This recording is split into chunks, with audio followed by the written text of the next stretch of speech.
is pivoted on three main goals. And the number one, the first goal is all about the well-being of the people.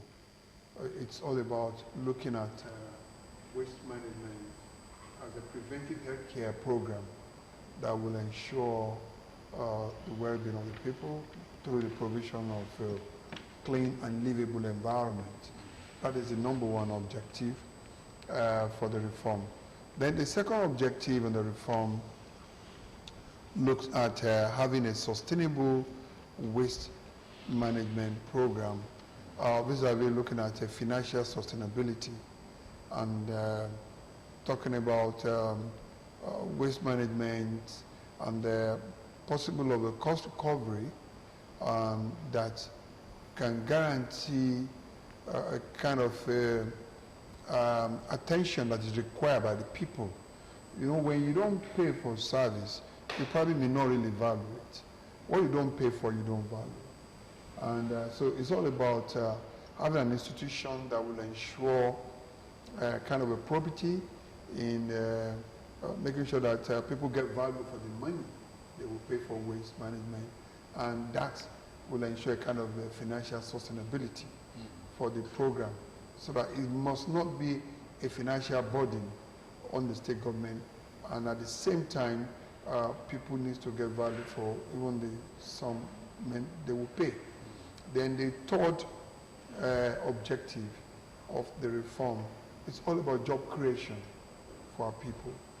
All right, making sure that we create business opportunities for investors, especially indigenous investors, looking at this as an SME, I mean small scale enterprise investment, and also making sure that we create job opportunities for especially women and youth. We're interested in the last two moves before we come in, financial sustainability and job creation. How well and how far have those two gone? Because we also realize the fact that COVID-19 has really affected the pulse of state government and other states actually. Has that in any way changed your plans? No. At best, we're a bit delayed. There's a delay, but not derailed. All right. We have not lost focus, and we are still moving on in line with what we have to do. Right now, the sustainability we're looking at there is to ensure that we have a kind of synergy and collaboration between government and the people. The government will pay for what fraction of the service the government must pay for, while the people must try and meet the government at a reasonable point, where it's not going to be a burden to our people. We know people are already stressed financially, so what we're going to do is not going to be a burden to our people, but it will let them also be focused. You know, when you're paying something for your service, you really want to look critically and make sure that you get value for money. So, and I think in about few months, time, you start, in some areas of the state, we're starting our pilot where we're distributing our bills for areas where we know that services are being rendered effectively well and satisfactorily well. We are conducting a survey right now in conjunction with the CDAs for certain areas in the states where we believe services are being rendered optimally.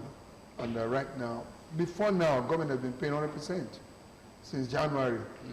We've not asked anybody to pay. So the government has been shouldering the burden all alone. So we've been paying 100% for the services being rendered to the PSP. But right now, we're going to reach out to people to meet us at a reasonable point so that we can ensure sustainability. Then the job creation, yes, we've not derailed. Between January and now, that is within 4 months right now, we've created over 2,000 jobs in waste management right now. And our target is that by the end of this administration's tenure, we should be able to look back and be able to count minimum of 10,000 jobs that we're going to create on this sector. And the job will be coming from both the direct employment, indirect employment, and through the investors that are going to fund some of the projects and the programs that we're going to do. So we're not losing focus. Rather, we're getting reinforced because the COVID-19 has brought to fore the importance of personal and public hygiene right now. And waste management is all about hygiene. It's all about hygiene. So more than ever before, the business of waste management is becoming more crucial to meet the needs of our people, to lower the curve, as they say, and also to make sure that we sustain the expected level of daily hygiene that is required in managing ourselves. Okay, sir. Can you bring us to speed about waste management during this period? I want to believe that there is increased waste and reduction of recycling, no thanks to the coronavirus pandemic. Well, I wouldn't say there's a reduction in recycling. You still see people all around still going for their PET bottles. I want to let you know that in Nigeria today, in Ogun State, we have the highest number of recycling companies. All right. We may not have the largest volume of recyclables, but where most of the recyclables are being processed is here in Ogun State. From statistics, Ogun State has the highest processing plants for recyclables in Nigeria, and recycling continues. Right? People are generating waste, and collection of waste continues. In fact, we had to double our effort during the lockdown because waste generation at residential level increased. You have more people are consuming more food, and the consumption increased during the lockdown period, and I'm sure many people will confirm this. You know, so we have more waste being generated, and we have to put on the speed to make sure that we improve on our collection rates. And most of what has been collected, a lot of recyclables that are in there continues. So recycling continues. Okay, well, I think you just talked about waste to wealth now. But according to UNDP, climate change is the biggest threat to humanity. Wow. So what's the position of Ogun State as regards maybe aligning with global practices? Well, yes, when it comes to climate change and the waste management sector, the areas of the waste management sector where you affect the climate change is in the area of mismanagement of where you burn waste, and either at household level or at the dump site level. When you burn the waste, you release what we call the ODS, the ozone depleting substances, mainly methane, carbon dioxide, carbon monoxide. You release this into the air, and these gases will deplete the oxygen level in the air, and that they affect the ozone, and they probably will contribute to creating what we call the greenhouse effect in the atmosphere, and that in itself will change the order of the climatic conditions. But usually, what we find out is that because this air, what you release, are so mobile, all right, the kind of impact, the climatic impact we'll be having in Ogun State, for example, where the problem started may never be in Ogun State. Will have been kilometers, hundreds, thousands of kilometers away, and most of these things will get to the atmosphere, and at the drift, we may have the impact, whereas we are the ones that have not created the impact. So what we create in a state like Ogun State, and vis-a-vis the climatic impact, I think is very insignificant compared to other highly industrialized nations, what they create. But we need to do something, and we need to manage even our own little contribution and make sure that we don't contribute that. And that's why we don't, in Ogun State right now, go to our dump site right now. You don't see burning. We've eliminated that. We're already covering most of our refuse with sand to make sure that we get them oxygenized and remove any kind of combustion so they don't burn. And you can see the rate of collection now that we do. You don't go around anywhere in Ogun State now and start seeing people burning their refuse. We've stopped that, all right, because of the prompt collection that is going on at residential levels. And when we get to the dump site also, you encourage sorting at that level.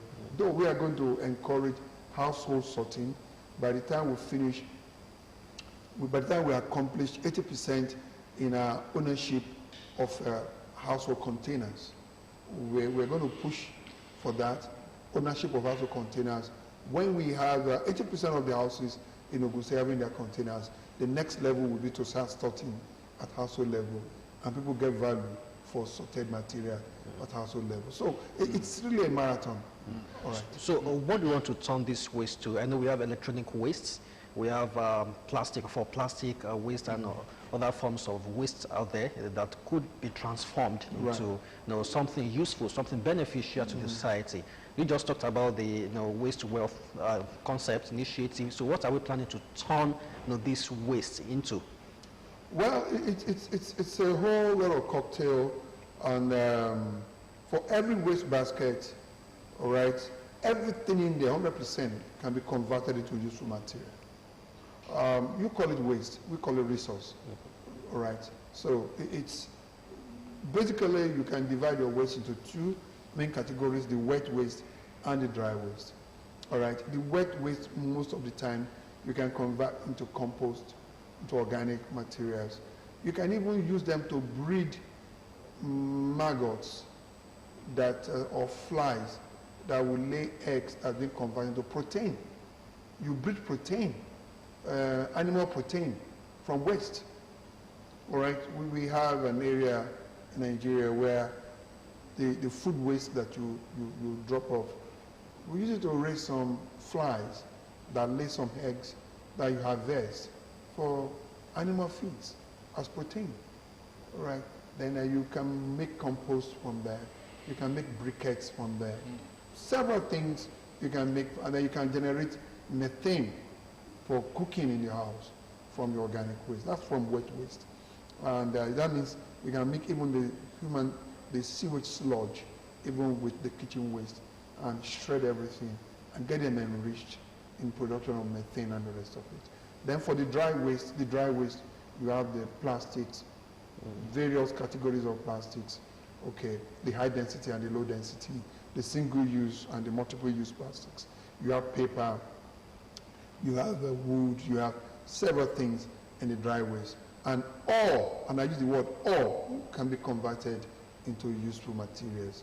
The PET, for example, is, some of the jerseys you wear, they're from PET bottles, all right? You have a factory in Nigeria that is planning to even come to have their branch in Ogun State, where all these PET bottles are turned, you shred them, you turn them into fiber, and that fiber, they become yarn that you use in weaving all these textile, or you use them for fibers for furniture making. So waste is not waste unless you waste it. Let's put it that way. Okay. Mr. Arasena, you were a former MD of Lagos State Waste Management Authority, Loma, for 10 years, and you also worked with former Governor of Lagos State, Barrister Babatunde Fashola. You introduced waste management reforms in Lagos. But looking at the topography of Ogun State, which is quite different from that of Lagos State, how different is the job in Ogun State from what you experienced in Lagos? Well, what I can tell you categorically is that 1/3 of Ogun State, it's almost like Lagos. All right, there's so much similarities. I don't want to say half of Ogun State, but let's say conservatively 1/3 of Ogun State has almost the same the kind of a pattern, socio-economic settings like Lagos. So whatever you've done in Lagos, doing in Ogun State, yes, you are one-third true because the policy, one-third of the people residing in Ogun State, they're already used to what goes on in Lagos and they're expecting that. Now, the remaining two-thirds or half, yes, they may be a bit rural, they may be a bit conservative, but they love something good also. So there's an aspiration. And I don't see any human being that does not love a clean environment. Ogun State, for example, when we talk about the social values in Ogun State, all right, we are very clean people because when you look at the homogeneity, I mean, how homogeneous we are in settlements, all right, it's not as compared to the cosmopolitan nature of Lagos. I'm talking about the two-thirds of the other areas. But you'll be surprised that those are the areas where everybody cares for everybody. People want clean environment in those areas, and they're going to cherish it. So the kind of cosmopolitan problem Lagos has, one-third of Ogun State has that cosmopolitan problem. Why the remaining two-thirds want to preserve the environment and to be clean? So we study these demographic differences, and we're deploying strategy in that line. Mr. Osea, we lost over 30 minutes of this interview. We'll have loved to go on and on. But before you go, we'd like to ask you, what's the role of local governments in this, in all of this? Well, constitutionally, local governments are the ones to actually do waste collection, waste management services. But the technical capacities are usually not there, and that is why the state government always come with initiative, and there must be synergy between the state government initiative and the local government service that must come. So we have a very good cordiality in Ogun State, and that synergy must be enhanced. Talking about public awareness, local government must create public awareness. Talking about premises inspection, it's all about local government affairs. And we do that, we need that with them, with the local government. Prosecution of defaulters when it comes to sanitation infractions is a local government responsibility. And we work hand in hand with that. So we've been going around to talk with the local government, and they are ready to work with us. We must thank you so much, Mr. Valera Osonya, Special Advisor to Ogun State Governor on Environment and the CEO of Ogun State Waste Management Authority, for creating time to be with us this morning. Though we'll have loved to do an hour with you, but then we lost a lot of time. Thank you so much. Thank you so much for coming. Moses, we've got to go. Yeah, we've got to go. I also want to thank our viewers for being a part of today's program. Please do not forget that tomorrow there will be the time for the Yoruba version of this program, Otunjo. Then on Wednesday, the duo of Akim Akintunde and Charity James will be here again for another scintillating edition of Newdawn on OG TV. Steady. Do not forget, stay safe, stay healthy. Bye for now.